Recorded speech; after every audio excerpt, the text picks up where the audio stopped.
Hello everyone, it's Shane Kanto, your Wasteland reviewer, and I'm here to review Season 2 of Kung Fu Panda, The Dragon Knight on Netflix. And this is the spin-off series of the Kung Fu Panda series of films and focuses on Po and Wandering Blade, voiced by Rita Ora, and of course Jack Black. Which, that's great. I love that they actually have the voice actors like Jack Black and James Hong as Mr. Ping coming in for this series.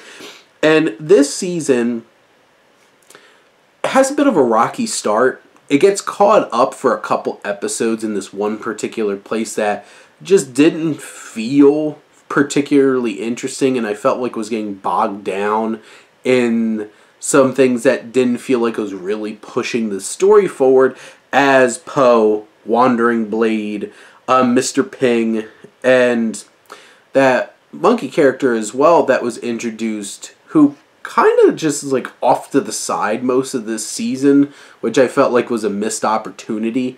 Like this opening couple episodes, they tried to give her a bit of a spotlight, but that was about it.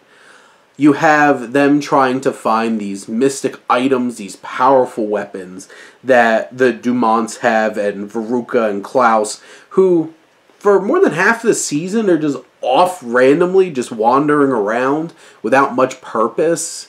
And I felt like that was weird. There's a lack of urgency and connection to the greater story, as this season felt very unfocused.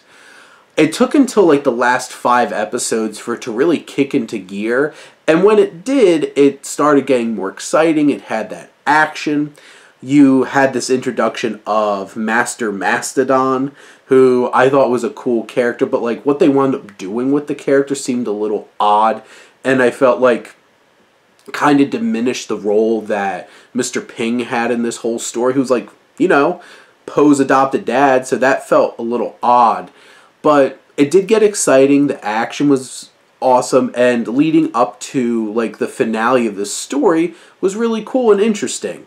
I just feel like this series does not capture the magic of the films and feels like, yeah, it's just like that spin-off series that doesn't quite reach the quality, doesn't quite reach the spirit of it. Jack Black's doing all he can to really bring that in here, but I just feel like this season was a little too wandering, a little too unfocused, and now it's adding more characters and not really, like, hopefully they do more with some of those supporting characters, because they're kind of just off to the side a lot of the time and not really adding much.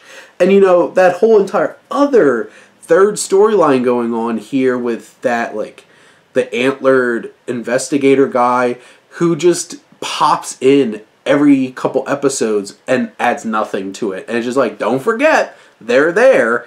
And it's just like, but what was the purpose of them?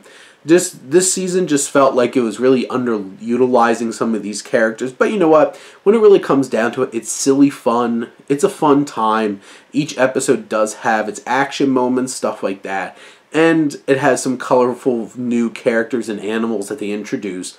I think the kids will enjoy it. I'm just a big fan of Kung Fu Panda, and I just feel like this season kind of felt like that sophomore slump of like not quite knowing what to do with itself. And hopefully this third season, which I'm guessing will probably be the last, honestly, how the pacing is going of this story, hopefully has a little bit more narrative thrust and focus. But those are my thoughts on Season 2 of Kung Fu Panda, The Dragon Knight Season 2. But thank you. Let me know what you think, and let's talk some movies. But thank you as always for tuning in and supporting your Wasteland reviewer.